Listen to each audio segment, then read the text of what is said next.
Hi everyone, this is Jim. Welcome to this postmortem of my Blitz game number 763. My opponent started off with e4 and I went with e6, the French defense. Haven't played that in a while. He goes d4, I go d5, and then he takes. E takes d5 is known as the exchange French. And, well, it's a line you can play. Here, let's back up and see how popular that is. It's the fourth most popular choice after knight c3, which leads to the classical or the win hour, knight d2, the Tarrasch, or e5, the advance. It's kind of a simple way for white to play. And, well, it doesn't really lead to any advantage, so that's why you don't see this so often. But it's popular among Blitz players and club players who don't want to bother learning the intricacies of the French defense and are looking for kind of a simple line to play. So the way we played here is really the main line. He goes knight f3, I went knight f6. You see knight e5 is the top choice here, but this leads to a position which is not good for white, so they can't really be recommended. You can see the percentages there are, black is winning a lot more often than white from that position, just to show you what could happen in the knight e5 line. If the knight comes up here, you go bishop d6, you have some natural moves to harass the knight. So knight here, castles, bishop e2, this is just the way the book line goes, and then c5. And you see black gets in this c5 move, attacking the pawn, and he doesn't have to worry in this position about pawn takes c5 because the knight would be hanging in that case. So the pressure on the knight has allowed has allowed black to get in this c5 move for free without having to worry about going into an isolated queen's pawn position. So that's the way to play it if you ever run across this knight e5 move. If you're black and your opponent tries knight e5. So anyway, your main move these days is bishop d3, bishop d6, castles, and then knight to c3, just continuing development, or bishop to g5 are about equally popular. And there's not really a big advantage to white. I mean, basically, white is playing from pretty much an even position with only a slight edge. Very symmetric position and hard to get a lot going. And we kind of see some of that character in the game. He played h3, which is a bit of a slow move. And, well, I came up with a plan here to try and get a little bit of an imbalance in the position. You see he played an offbeat move, so I get to try out things here. Let's see. So I went with this b6 move. We're just out of the book at this point. And this is okay. The other move I was considering was c5. And this is just not, it's not a terrible move. It's a playable move. But if you look at this position, both sides of castle, I've got two pieces developed, he's got two pieces developed, and he's about to get his rook on the e-file. It's white's turn to move, so he gets the first heavy piece onto the e-file, and it's just hard to say that I have enough going. I mean, normally when you play for the isolated queen's pawn, you play for quick development and easy placement of your pieces, and well, that square is taken out, and that square is taken out, so probably the bishop ends up going to e6 there. But knight to c6 and bishop to e6, I guess, is a reasonable deployment from here. But, well, it's hard to say that I can get any quick attack going with this this kind of placement of my pieces. In the meantime, white's got also squares to put his pieces on. He can put his bishop out here, and his knight could come to c3, or if he puts a pawn on c3, his knight could come to d2. So it looks like he's not going to have any trouble developing, and in the long run, he can play against the weakness of the isolated queen's pawn. So in a way, playing like this is kind of handing something to your opponent. In this position, which is basically dead even, you can play like that to try and make that position a little more interesting, but in so doing, you actually give your opponent some ideas. So anyway, I went with this b6 idea. I'm just going to try and trade off the bishop, which is the better bishop in this pawn structure, by playing a quick bishop to a6. He didn't really do anything about this. He just played the move c3. I think he might have tried c4. I think that was possible there. But anyway, c3 is what he played, and I get bishop a6. He went queen c2. He didn't didn't react immediately, so I just traded off this bishop, which is what I was planning to do, and then knight bd7. So all this is okay. In fact, the engine at this point is starting to like black's position. I get my rook on the e file first. Let's see, and he gets his last piece developed. And but my plan from this point just doesn't work out, and it doesn't work out because of the line that white played. So white played the next couple moves very well. So right here, I need to kind of just sit on the position, which is hard to do, but sometimes it's the case. You know, your opponent is playing a really solid setup, and there's not a whole lot you can do to generate any active play. So the chess engine is suggesting c6, rook a to e1, queen c7, and if he trades, you take back, and you know, I either get to keep a rook on the e file, or if everything comes off, then neither of us will own the e file. So this in this line of play, at least I've unpinned my knight, and yeah, this is still a little bit better for black, I guess. I'm first to the e file, but not much. I mean, it's basically very even position. So the plan I went with was knight f8 to g6. I was going to kick the bishop, but he's just in time. First of all, he brings a rook to the e file, which was the engine's top choice here. And then I decided to trade because I didn't want him taking my rook at an inopportune time and undefending my knight. So I went ahead and took. And then I played my knight to g6. And then he played the very best response here, which is a move that's in the position and something that white should always be thinking about anyway, knight to e5. And also something that black should keep an eye out for, this knight e5 move. So I should have been a little bit more wary. So this is good, and I actually white has an advantage now. There's no good way for me to wriggle out from this position. The moves I played were as good as any at this point. He just has the advantage. You know, this pin is now a bit awkward, and my plan for unpinning, you know, I eventually execute this plan, but he inflicts some damage as a result. So I kick the bishop, he takes my knight, I take his bishop, and then he just retreats his knight back to e5. And so that was a pretty natural outcome of the sequence so far.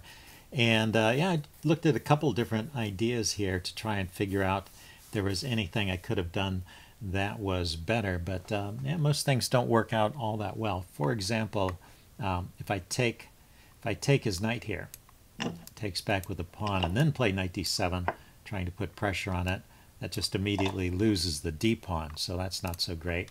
I could try queen f8, getting out of the way so I could bring the rook over to the e file, but he just goes knight d to f3, starting to put pressure on my pawn.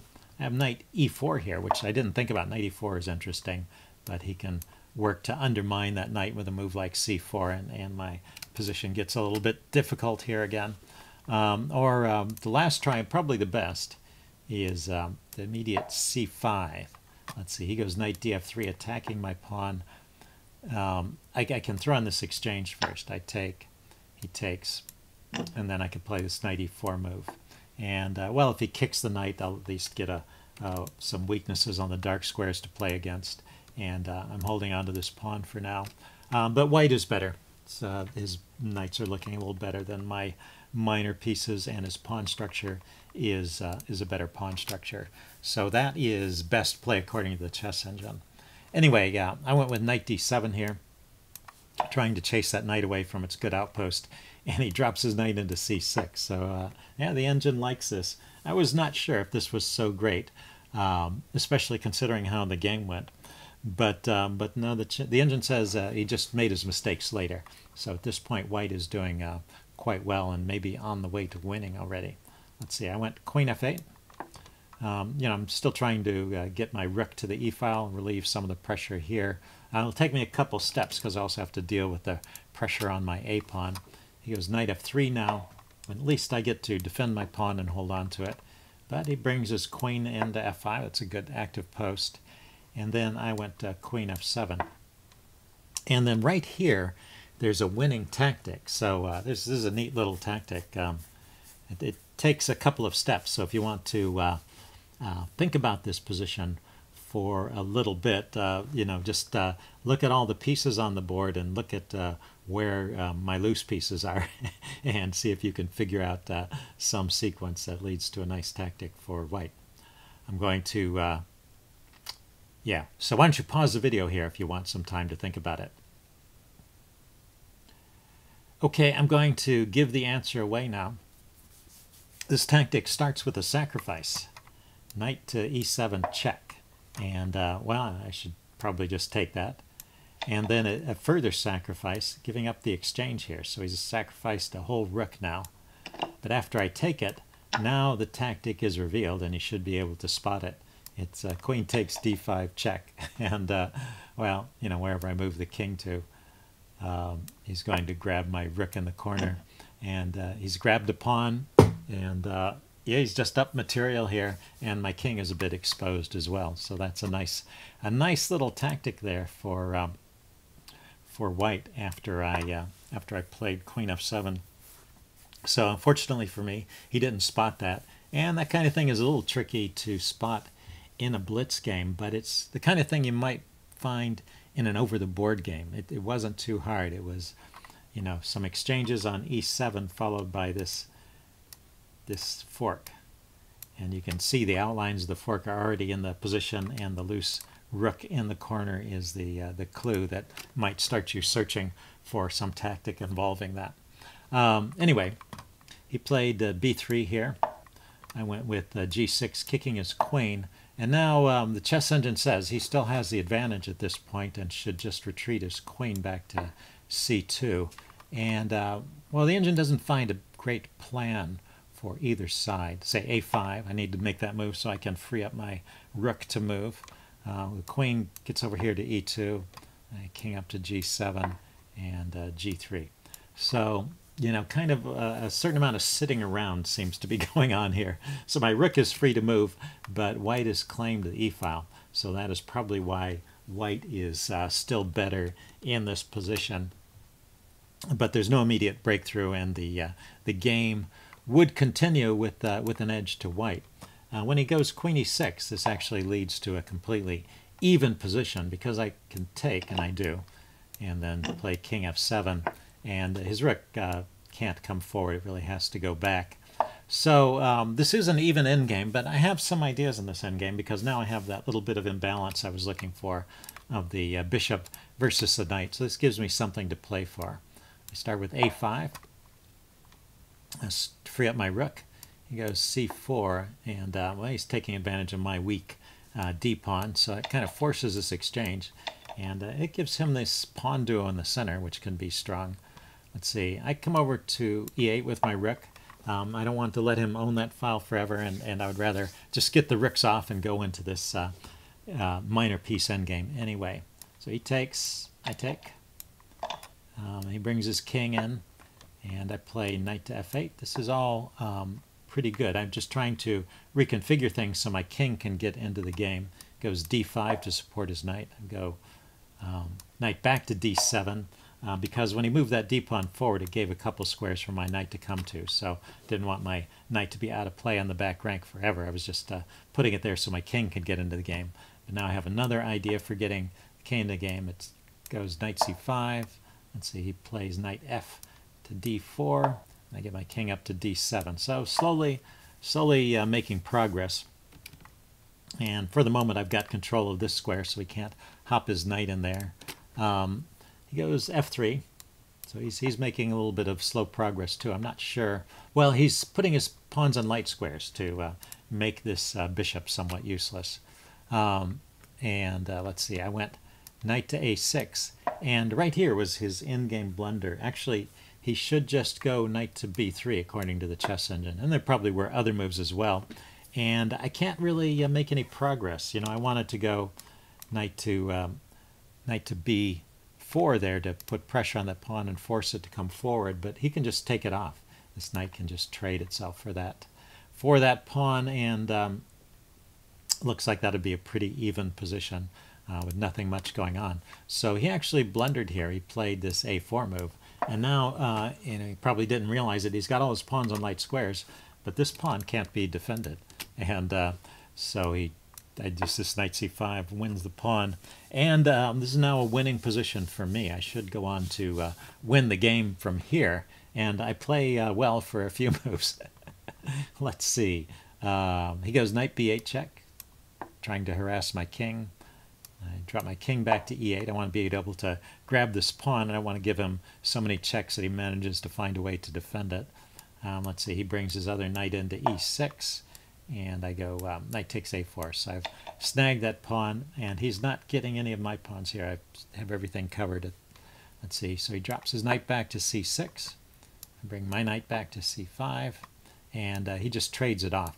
So maybe it was a little bit inaccurate. I was already moving a little too fast here because I didn't actually notice that he could take my knight. Let's see. Yeah, maybe there's no way to avoid that. If I come in here, this king can harass the knight, and the knight doesn't have good squares to go to. Yeah, so maybe there was nothing better here. The chess engine didn't say anything, and it also says I'm still winning at this point. So, but it was a little bit of an indication that I wasn't paying enough attention. I play a4 here, pushing that pawn forward. He goes king to c3 to get in place to stop it. And now I go a3, and this move is definitely an inaccuracy. So I was looking at this position. This is like my my best position in the game, my optimum chance for winning. And I looked at a couple different lines. So say I leave the pawn here. The interesting thing about this configuration, something to keep in mind, is the as long as this pawn isn't coming under fire, you know, the knight's 4 moves away from it, 3 moves away from attacking it, 4 moves away from taking it. And it might be difficult for the knight to maneuver to where it can attack it. The king can't, you know, can't attack it actually at all, right? The king can't get into any of these squares. So the bishop and the pawn sort of defend themselves and keep the king away. So I can just sit in this position and start to improve other pieces, particularly my king. And you know, that's often a key to the endgame is getting your king active. And also, you know, not rushing ahead with things. So anyway, king d7, knight to a7. It's hard for black to find a plan. Let's see. I mean, hard for white to find a plan. Black's plan is to slowly bring the king around and push some pawns forward, and maybe create some more weaknesses over here. So white is kind of sitting around doing nothing. King c8, knight a7 check, king b7. And knight to b5. That's to stop the b pawn from coming forward. In another line, say if the knight goes back to c6 here, b5 could be played. And after he takes, king b6. This is a way to activate the king, bring the king up to help move this pawn forward. So that's one plan in this position. So, and if he plays knight b5 to stop the b pawn from coming forward, then let's see. Well, it said play f5 first, and then if the king starts moving around, push the c-pawn forward, hitting the knight and forcing some exchange. And this exchange will also help black after taking back, get the king into position here. So anyway, those are a couple ideas for how I could play from this point. So this a3 was just rushing ahead a little bit. This allows his king to come in on the light squares here, among other things. So I'm losing a little bit of control with this move. And also my bishop is now tied down to the defense of that pawn if it comes under pressure. He goes king b3. Yeah, immediately comes under pressure. King d7. Not that I'm losing. I still should have a slight edge here, and maybe with few little inaccuracies I should still be able to convert it to a win. I'm a pawn up still, but anyway, I wasn't. That was actually a3 gave away a lot of my advantage there. Let's see. He went knight b8 check, king d6. Knight a6. Of course, he's not playing the most accurate moves as well. And then right here, I totally, you know, I was thinking he would just trade the knight for the bishop, and I'm winning that king and pawn endgame. I totally did not consider that he could take the c-pawn when I played this move, king e5. So this is just a huge blunder, giving up a pawn for nothing and giving him a passed pawn. And the best move, by the way, he is just c6 right here. You can see that this also is a way of activating the king, trading off some of these pawns, and you know, making life a little bit easier for my bishop, and giving my king an avenue into the position, into white's position. So that would be winning. He probably played some inaccurate moves along the way because in my after a3 the engine was rating it as pretty drawish, and now it's starting to give me an advantage again, a winning advantage after c6. So anyway, I just blew it with king e5, and after knight takes, it's still a draw if I play this well, but I make a second blunder immediately with king f4. The thing is, I can no longer, and he played that check, and that's a win for him. The thing is, I can no longer, after knight takes c7, let's see, it's my move here. There's no longer any good way for me to make progress. Any of these squares I go to, as long as his knight is sitting here, any of these squares I go to, he's got this this fork. So I just really can't go forward into the position. He can't do a whole lot either. Anyway, the chess engine is saying I should play f5 and he should play g3. So you know, maybe those are preparing some kind of breakthrough over here. But I think the key is that my king can't come forward to any of these squares, either because of the pawns or because of this knight fork. So so I'm really stymied here. After that knight takes, after my first blunder, allowing knight takes c7, it's really a draw, and I can't press for anything more. And when I head for these weaknesses with king f4 overlooking the fork, then it just goes from a draw to a loss. So anyway, yeah, there's nothing doing here. I can't save the bishop, and he's got a winning king and pawn endgame. Let's see, if I were to try this, I guess that would have been my best try to try and stay in front of the pawn. It's the typical kind of thing where he's got the extra pawn and it's protected. I can never go behind it because it queens, so I have to stay beside it or in front of it, and he can just waste time until I'm forced to move. He brings his king around to a good position and drives me back. So just a simple endgame win for white with the pawn. So I tried the more active route of king g3, but well, he just queens first. He trades. You know, I can take a few pawns here, but my pawns are too far away, and I resigned at this point. Anyway, I thought it was a very interesting and instructive game. Hope you guys enjoyed this, and I will see you again soon.